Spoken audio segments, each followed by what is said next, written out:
Told a lot of lies about achievement. They called you when they got you to believe it. Thumb and finger held to their foreheads in an L shape. Trapped in a capitalist hellscape. Let's fight back and have some talks about class and the massive cost of the disastrous plots of fascists and Nazis, fat cats and fox. It's 1,000 natural shocks. A Bad with Money podcast. Hello and welcome to 1,000 Natural Shocks, a Bad with Money podcast. I'm your host, Gabe Dunn, and I'm really excited to have this person on. Their work, I've seen it brought up in articles all the time, and I just wanted to talk to you guys personally. So can you tell my audience who you are and what you do? Yes, my name is Eligio Guerrero. I am president of LULAC, Chapter 682 in Seguin, Texas. This is a local chapter, so I'm speaking on behalf of what our chapter has done, not national LULAC. Sure, yes.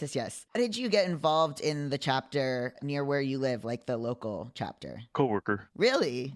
Yeah, so I originally started out in the New Braunfels chapter, which is just a city near Seguin, Texas, where we are. So I started with them. I live in Seguin, so I got involved with the Seguin chapter after I moved here. And can you explain a little bit about what LULAC does? LULAC is League of United Latin American Citizens. It is the oldest Latin American civil rights organization that we have here in the United States. On a national level, you'll see a lot of articles and news about them kind of bringing up lawsuits, fighting against a lot of these laws that get passed in different states, and they're just a civil rights organization at a national level, and they're the ones always like fighting back on some of that legislation that's anti-Hispanic or just a little bit discriminatory. When did you get involved in Seguin? So I've been with the Seguin chapter for 4 years now. Okay. And how has that work changed in the last year? First, I probably should explain a little bit about what our local chapter does. Yes.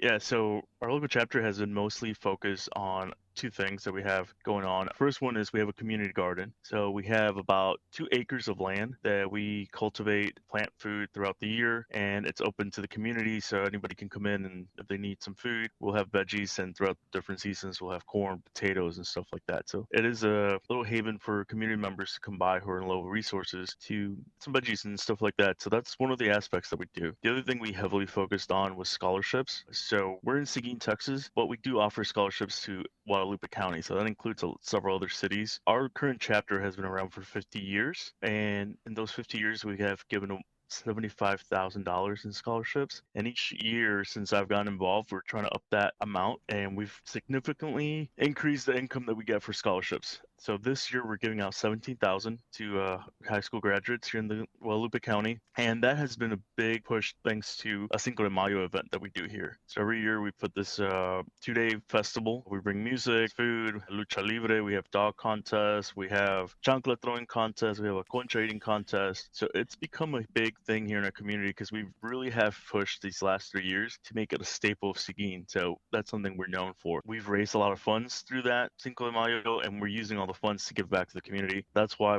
these last 3 years we've increased the amount of scholarships we've given up. So like I said, this year we're giving 17,000. Previous year we gave 16, and the year before we gave 14. So each year we're trying to give more and more back to the high school students that are graduating in our community. That has been kind of like the main focus of our chapter. The scholarships, the garden, but in this past year, especially here in our community, we've seen a lot of ICE raids. We've heard a lot of concerns from community members. So we're shifting back to what our organization started off as a civil rights organization. Completely forgetting about the other things. We're still working heavily on our Cinco de Mayo. We're actually right now in the middle of our preparations for it because it's going to be May 1st and May 2nd this year. But we are putting a little bit more emphasis on bringing back that civil rights advocacy that we were known for. We're getting in touch with other organizations in town. For those who are listening and don't know where Seguin, Texas is, we're right in between San Antonio and Austin. We are a small community, but we are reaching out for resources from San Antonio and Austin, working with organizations, getting informed of what we can put out there for the community. We've been passing a lot of know your rights information so people know what to do when ICE shows up to their door, because it's not only affecting people who are here seeking asylum, there's also citizens getting caught in the crossfire. We've seen that a lot in Texas, people who are here seeking asylum getting arrested, deported, sent to these facilities. So that's kind of what we're moving forward to, kind of including that aspect too. Wow, it's interesting that over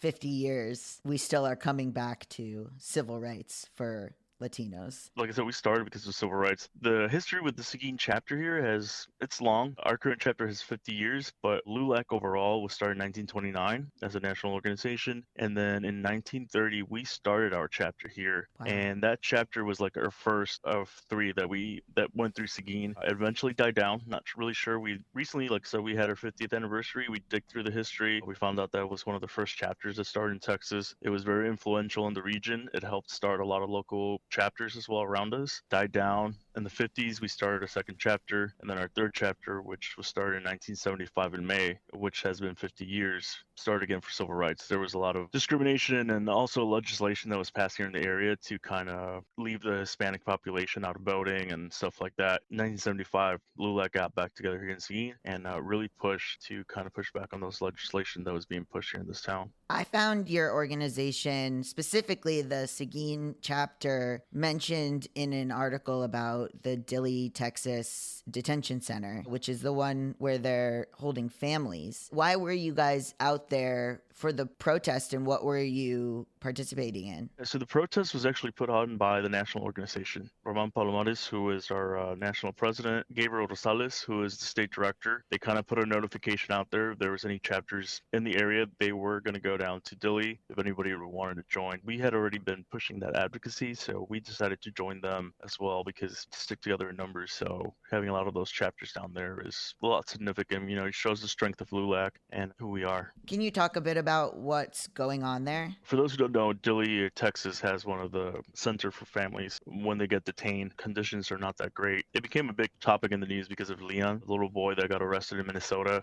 And it is pretty devastating to see how fast they move and don't give those families those opportunities, because if you've been following the story of Liam, he was picked up and then literally the next day we got word that he was in Texas. He was already at this detention center. It got a lot of publicity and stuff like that, but there was other children in that facility as well, other families that have been separated. It is pretty devastating to have it here close to us. It's something that we can do, go protest and talk about it. Has there always been a bit of a focus? It's interesting that all of this has become so visible now in Trump's second term. And I know people have spoken about how ICE and DHS have operated 2003. Was this always something that was kind of a shadow over the community, or something that people were concerned about and needed a civil rights aspect to? I think it is. I think National has always been on top of it. Mm-hmm. And with my involvement with LULAC, I think it has not really, not saying that it has not affected the community, but it has not been as jarring. I think recently, things have gotten worse with the way they're handling things. Mm-hmm. Before, you did have these raids, you did have people getting detained, but now it's so inhumane the way they're doing it. They're not following protocol. They're not allowing these families to follow the process that's in place for them, right? So I think that is why lately it's been pretty in everybody's mind. Everybody's been going to protest this and talking about it. There was a case here too in Texas. They also ended up in Dilley. Three brothers. I don't know if you heard the case about the three brothers who were mariachi students in McAllen, Texas. Their family was going for a hearing for asylum because they're in the process. They had to go to court. They got detained. Two of the brothers who were underage were able to stay with their parents, and they were sent to Dilley. The third brother, who was 18, I believe, was sent to a different facility. So they split them up. And this is the cases that we're seeing throughout this. And it's people who are here following a process, people who have not committed any crimes, and they're being shipped off and separated as families. And that was another case that was pretty big recently too here in Texas,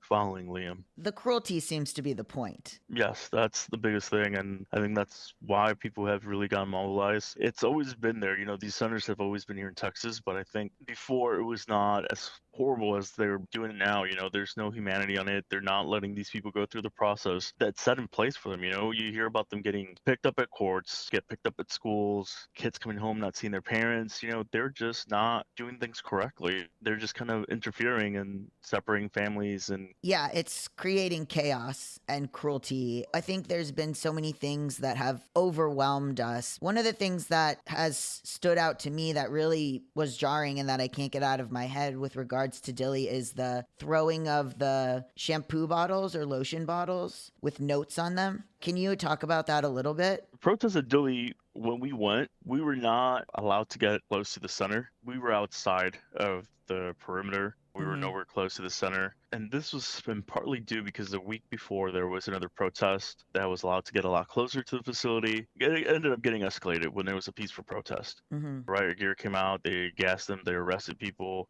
got injured. But when we went as LULAC, we did not get to see that. We were outside the perimeter. Yeah, so it had been people inside had been writing notes on lotion or shampoo bottles and then throwing them over so people could read what was going on inside. And that's probably why they didn't want you guys getting closer. In Los Angeles, where I'm based, the Metropolitan Detention Center is right in downtown Los Angeles. And we know kids are being held there. We've seen them come in, and I've seen them through the windows. And it is an interesting thing because they keep building a fence around the Metropolitan Detention Center and then having to take it down because it violates the ADA. Then they put it back up. Then they have to take it down again. It's very clear that there's nothing being thought through. Everything's just kind of on the fly. And obviously that doesn't bode well for the conditions inside because they have no idea what they're doing. It's maybe partially to do with the cruelty, and also these people are not trained in any way. There's no, as you said, the escalation or the way it's being handled is by people who have no idea what a warrant is supposed to look like. They have no idea. I bet a lot of them can't even tell you what asylum is defined as. And I think their marching orders has just been take everybody. Yeah, that's kind of what it seems. They're inefficient, they're not trained properly. I don't know if you've seen the news reports about them shooting themselves in the foot too because they're not trained to properly use guns. So there's been reports about that too, that some of them got injured during like the first weeks of training. You see the incompetence coming from the administration for how they're handling this and the task force that they have out there. It's just a lack of incompetence and humanity, and some of these are just in there for the paycheck. Yeah, it's a fun, not fun in quotes. It's a fun mix of incompetence and just evil. Half the people are incompetent and half the people are cruel for the sake of cruelty because they get to be cruel. Right. Yeah. Don't understand how they're able to, sleep at night because basically they are out there and terrorizing kids, breaking families apart, and it's kind of heartbreaking just to see how hard it's hit the community. I would also argue that the community garden and the scholarships are also civil rights actions. Having a community garden, as you guys do, where people can come and get food and have things grown from the ground, which should be free. Food scarcity and inflation of groceries, combating that, as you guys have, is also a civil rights action. And then scholarships, bringing people into college or into an education maybe that wouldn't be available to them, is also a civil rights action. Everything we do is for the community, to the improvement of the community. We don't ask questions on the community garden. It's there for the take. And I think some people that might be afraid to go somewhere because they have to put down their name or they have to put their address, especially now, they might not go to the food banks. They might not go to those places. We don't ask questions. If you need food, it's there for the taking. The other side of the scholarships too, one of the things I didn't mention that we also do, we're trying to get our youth council up. So we have a LULAC youth group in our community as well, and we work with them in the high school level. We try to help them out, learn how to apply for scholarships, give them opportunities. So that's something else that we are working to. Like I said, civil rights. Sometimes we have first generation students that have no guidance. I myself am first generation here. I had to do a lot of stuff by myself. Parents came from Mexico. So having that guidance and having LULAC there to provide those resources, it's great for the community. It helps everybody. Yeah, I was watching Instagram reels about this married couple, and one of the husbands said that he often learns about what poverty looks like from his husband who had a very different childhood than him. And he said that he applied to colleges and then you went to whatever the best college was that you got into. And his husband was talking about how he couldn't even afford the application fees for the SATs or the cost to get into AP classes. And he couldn't afford to pay the application fee for a lot of college applications. And so it was depending on whatever he could afford. And the husband was shocked by that. And I think that is something that even with first generation, filling out a FAFSA, filling out anything to do with college, a lot of people in different circumstances rely on their parents for that. And if you can't, and also it would be confusing to you as a, high school child, it would be double confusing to a parent who doesn't speak English as a first language. I think a lot of people don't recognize that would be a civil rights issue. Is that something that you come across a lot? A lot of the students that we have with the LULAC youth that we've worked with, they're usually pretty good. We've had really great students come through. Something that we're working on with our LULAC youth, we're trying to make it more outreach, and we're trying to get more students to get interested in it. What we're trying to do is make sure that they have those resources, as well as if we need to provide any fees and stuff like that. And we're just kind of looking to see what their needs are. We need to have essay workshops, how to be able to write a good essay for these scholarships, not just ours, but other ones as well. That's one of the things we look heavily on when we look at our scholarships, the essay portion of it. Mm-hmm. Some students look great on paper, but when it comes to the essay, they struggle with it because sometimes they don't have that guidance or knowledge on how to really present themselves well in those scholarships. It's not like Operation Varsity Blues where all those parents were writing the essays for them. Right. What does it mean to be able to provide for these students to go to college? Like, what does it mean to you guys? Well, for LULAC, like I said, it's just continuing the legacy. Here in Seguin, we have a large Hispanic population. It's a little underserved. It's underrepresented. For us to be able to put these kids through college or, help them out with the scholarships that we do give them, for us is continuing to see the legacy of Seguin, knowing that they came from Seguin, knowing that they're going to go out there and do something great. And not that we're asking them for, but in hopes that they'll come back to this community, be able to continue to grow and continue the next generation. I think that's how LULAC has continued to stay alive, especially here in Seguin. We have some members who talk about receiving scholarships from LULAC when they were younger, and now they're back and they're excited to work with the youth. They're want to make sure that they return that to the next generation to be able to help the future. It's very community minded. Yes, especially Seguin is a small town. It is a great community. And like I said, we've been around for 50 years. So we did a 50th year anniversary. We did a ceremony where we were able to bring 11 of our past presidents from LULAC. 11? 11 presidents, yes. Wow. And it was just great to see, we had the first one who started the chapter, and to our current president, previous one before me, and just being able to see everybody's work and input, and for them to be able to see what they've done for the community, because we dug and we did research, we put all the accomplishments, we dug through newspapers, we found a lot of things that some of them had forgotten about that they had done for Seguin. And like what? So this is why I'm really we need to get back to pushing our civil rights. There was an article that we found about someone from the city, I think it was a council member, and during that time, he said some pretty disparaging words about Hispanics and African American community. At that time, LULAC president and the NCAA president got together, requested a public apology from them, got the apology. So that's the power that they had. That's the power LULAC had. That's being able to collaborate with these other organizations in town and being able to be like, hey, that's not right, and pushing the government to do something. We need to go get back to that. And that's something we're working on. We're working on a strategic plan on how it's going to look for the future. We're looking to work with other organizations here in Seguin as well, because they come from one of us, they're going to come for all of us. Yeah. It's just a matter of time when they choose. We're trying to organize ourselves and make sure that we work together and get the community out there. Because one of the things, too, that we've talked about with other organizations is just getting people to come out and vote. Because, that's the best thing you can do. We have a low representation of Hispanics voting. So we're trying to figure out why. We're trying to figure out how we can mobilize the vote. Do you have any theories on why? I'm not really sure why. I'm new to Seguin. I'm not originally from Seguin. I came from Chicago, came down here for work. I love the community. That's why I got involved with LULAC, and I want to make sure that the Hispanic community here thrives. I'm not really sure why there's a lack of representation and people going out to vote. Sometimes there's a lack of information. People don't realize it because there's a lot of issues that affect the community. Recently affecting this area are school vouchers. I don't know if you have heard of those school voucher programs that some states are adapting. What is that? They're basically saying that for each child, you get X amount of money. This is going to go to the parents. It's going to be kind of like a little stipend for them to go to school. Okay. The problem with that is that stipend only really helps kids who are, I'm going to say it, white.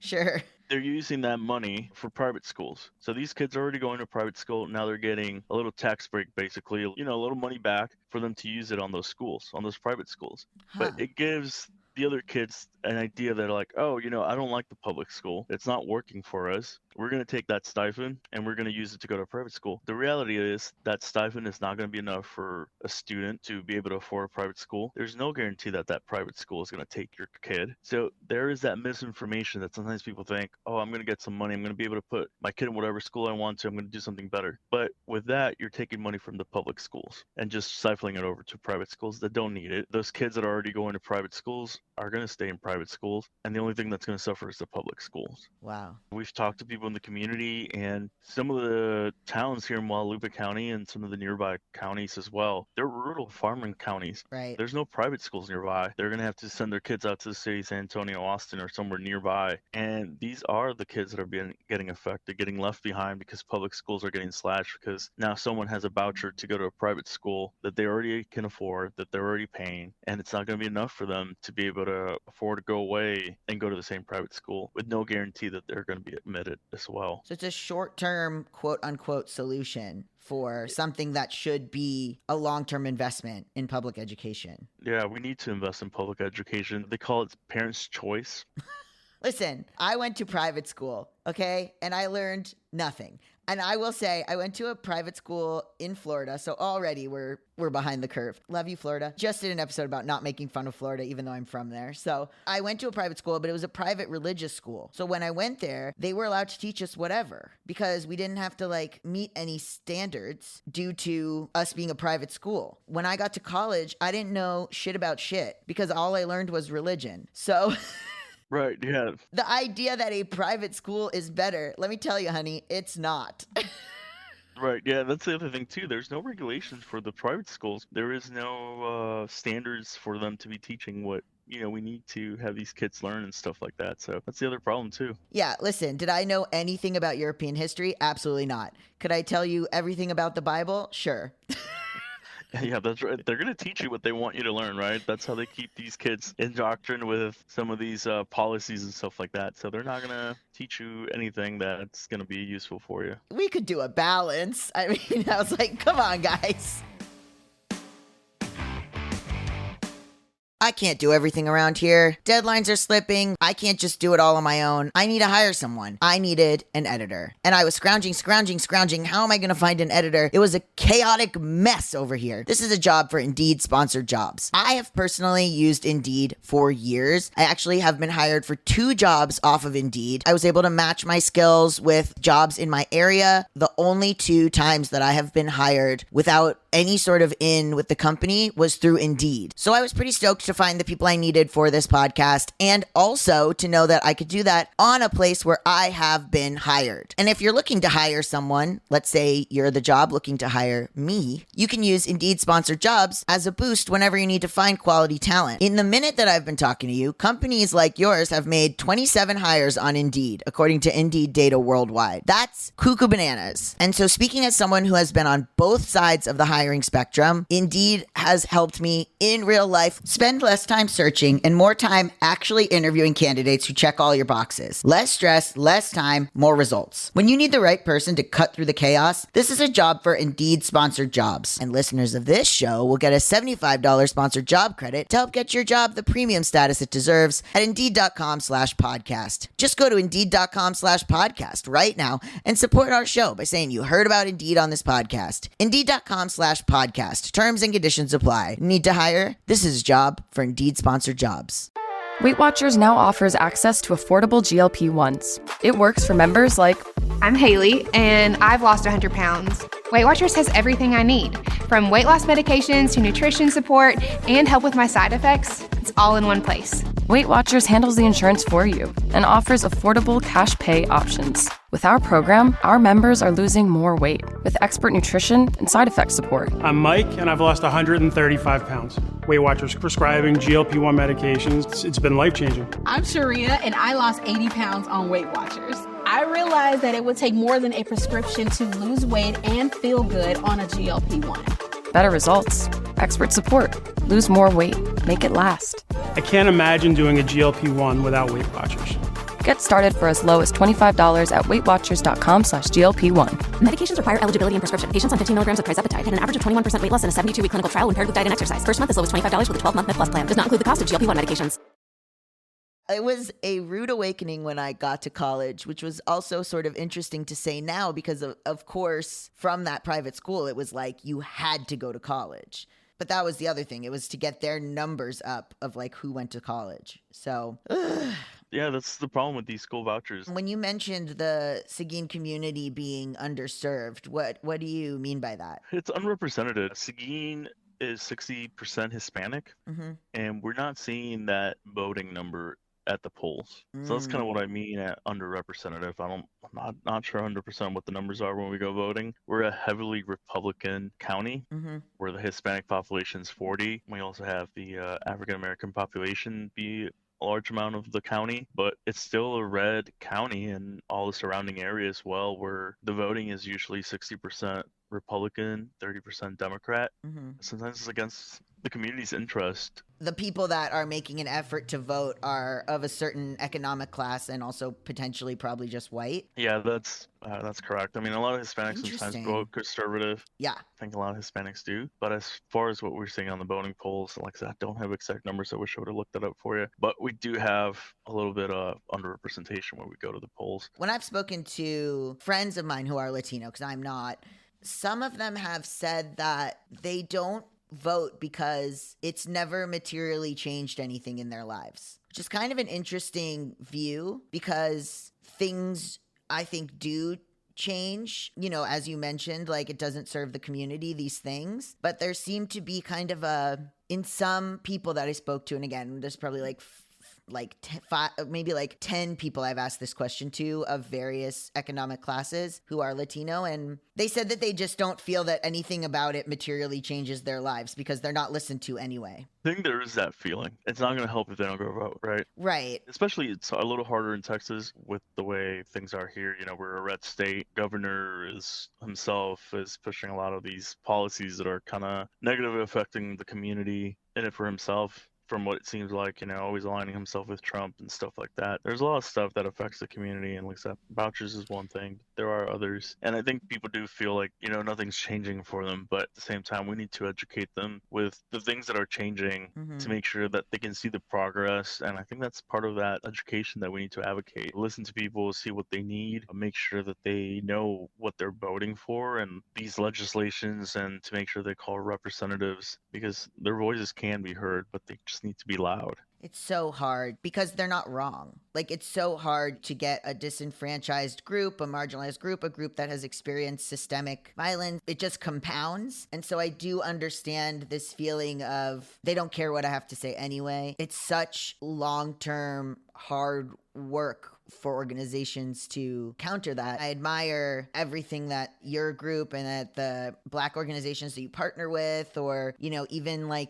think a lot of low-income white people or white people in poverty too feel that way, where nothing's going to change, or they're sold this aspirational dream that they could one day be a billionaire, so they should vote to protect the taxes of billionaires. I think it's like a mix of this toxic American dream and a purposeful beating down of specific groups and redlining and stuff so that they don't see any benefit to voting. And it's all on purpose. The whole thing of changing the maps so that areas with large immigrant or non-white populations don't have as much say systemically because of the way the maps are being drawn. It's such a uphill battle, and the people at the top in the government have made it that way on purpose over years and years and years. Yeah, that's a big issue here in Texas, gerrymandering.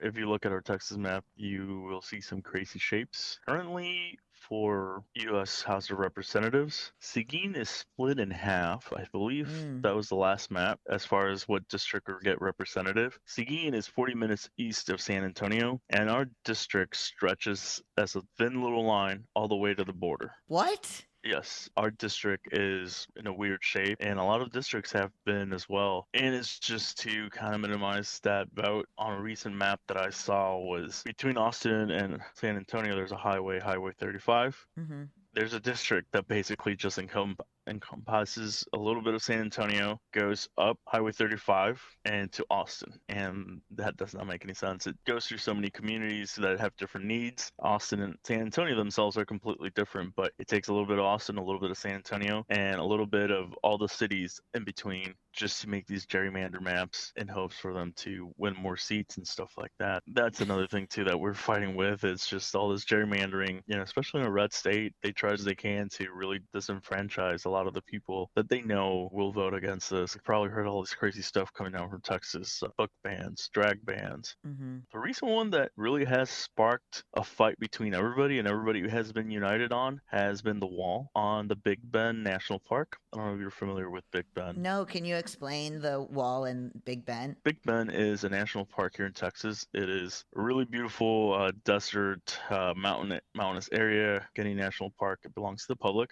Sure. There's also a state park next to Big Bend Ranch National State Park, and there's a lot of ranching communities around that area as well. So they are trying to build a wall through the Big Bend National Park, through the state park. I think they've scaled back on what they're trying to do because there was pushback from both sides. Democratic and Republicans have really pushed back on this. I recently went camping down in Big Bend at the end of March, and I got to see the community as well, how mobilized they are, and it's pretty inspiring to see how much work they've done. It's a small town, it's a ghost town. It's only there for tourism. There's really nothing around Big Bend. It's pretty empty, but everything around there, restaurants, the people, everybody's mobilizing. Sheriffs, police officers, everywhere you saw in this area, this little small town that's there, you would see posters for Vote Against the Wall, QR codes. The restaurants, the waitress had shirts. They had posters on the restaurants and the bathrooms everywhere because this community down there really is against the wall. I would recommend you looking up Big Bend and seeing all those pictures. Some of these views are just amazing, and then you can see how not only they're destroying the environment by building these walls, they're destroying the economy down there because a lot of it's tourism for these people that live there. It also affects the way the sheriffs have to work with and a lot of stuff. And I think the percentage of people that cross through this area is 1% of the people that attain in a year, or less than 1%. Just talking to the locals, and they're trying to build walls and destroy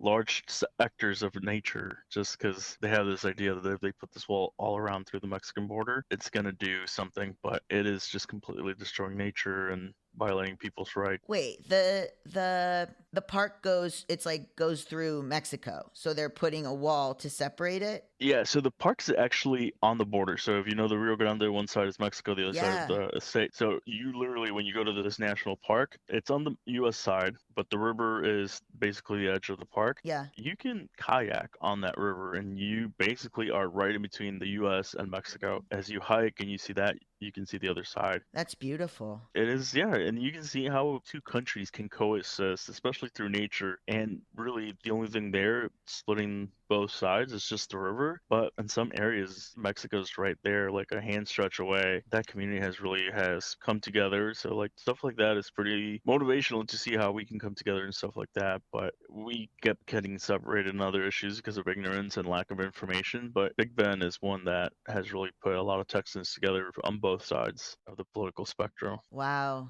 Yeah, I've written about this, but there's been a big push in general from the federal government to not make public parks as protected as they once were. So there's like a big push from these people out of Wyoming and Montana representatives. So Cynthia Loomis is one. They want to scale back the Endangered Species Act. So a lot of bears or various animals that were protected are all of a sudden going to be not protected. And that means that they can build on those parks and they can put up things like walls, or they can put power plants or whatever they want there. And it's just going to destroy the nature. It's so disheartening because of what you're saying. To me, borders are stupid. Like, I think you're right. The fact that it's beautifully put, the fact that the river is there, that's the connection. We're all planet Earth. And so that's really beautiful. And then to cut that off is just so, it's not a metaphor because it's happening, but it is indicative of how the U.S. is functioning now, or has always functioned. Yeah, there's no consideration or anything or any research being done on the effects that, some of this stuff, and it's not necessary. This area has existed the way it has for years. Mm-hmm. It's never been an issue. Incompetence and lack of knowledge from the current administration that we have. Or any commitment to foresight. Right. And also economically, I mean, doing that to these national parks like Yellowstone or various others, people go there to visit. People go, you're right, like it's tourism. And yet the economy is just going to suffer. Right. I love the idea of them all wearing shirts and stuff. I mean, that's really wonderful. Yeah, we saw it throughout the whole town. Everybody talked about it. We did a kayaking on the Rio Grande. Everybody's like really well informed of what's going on, and they're spreading that information, and they're making sure that everybody knows what's at risk. So, what do you think politicians could be doing to better attract voters or to in this type of people that we're talking about? So politicians really need to use their platform and really Mhm. stand up and highlight this. As far as with legislation and stuff they do, I know sometimes they really need to get a whole movement behind them to really Mhm. pass some of these laws. But one of the things I want to talk about is we have our U.S. Representative Joaquin Castro, who Mhm. was here from Texas. I don't know if you've heard of Joaquin Castro. Oh, yeah. Yeah, so I thought what he was doing is really well. Advocating for Leon Ramos, he stood with him the whole time, transported him back to Minnesota. So I really hope that these actions are genuine and that he keeps doing this, because I know Leon was one of the first kids. I know he's working with others as well. He was also part of like the McAllen brothers that I was telling you about, the three mariachi brothers. Everybody says mariachi because like that's what they were known for. They were like really well known mariachi kids, participated in a lot of stuff, got a lot of awards for that. So those McAllen brothers, he also helped advocate for their family as well. And then right now I was looking at the news as well. He is advocating for a little 2-year-old boy named Caleb and his mother. They're at the Dilley detention center. Caleb is sick. He has not eaten. So he is 2-year-old boy that right now Joaquin is working to try to get him out as well. I really like what he's doing. That's why I use him as an example. He is making use of his title as a U.S. representative to really highlight some of these cruelties that are going on in these detention centers and using what he can to get them out. Comes out as genuine. He seems to really be fighting and advocating for this. Yeah. Now, on the other hand, go ahead.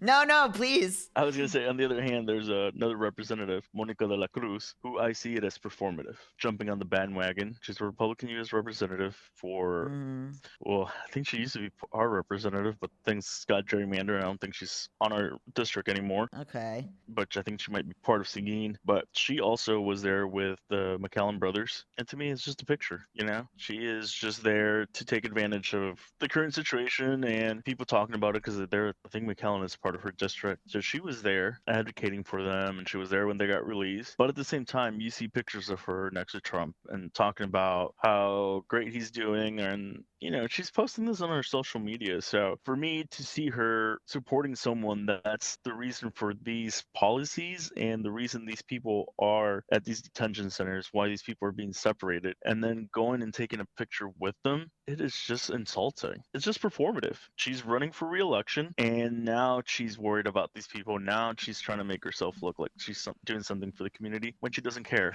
This is so confusing. That's really confusing. I mean, it's really not, I think it's just her re-election is coming up. She needs some publicity. She needs something to make her look good for the community, especially the way things are turning. Yeah, I guess confusing implies that her tactics aren't coherent to what she is trying to do. But man, that's a mind fuck. Like I said, these pictures are before this and stuff. So, you can't say you support someone and then now that you probably see yourself not getting reelected, start switching your tactics and pretending you care for the community when you haven't. And that's why I say, like with Joaquin Castro, he's been there for several cases. He's been there since the get-go, and I see he's someone that really has supported the Hispanic community. I remember when he was running for president, like he was one of the early people, I think, in 2016. I always really enjoyed him, but he just didn't take off the same way with the Democratic establishment. But yeah, I remember picking him out when he was running. Now that you brought him up and all that stuff, I'm like,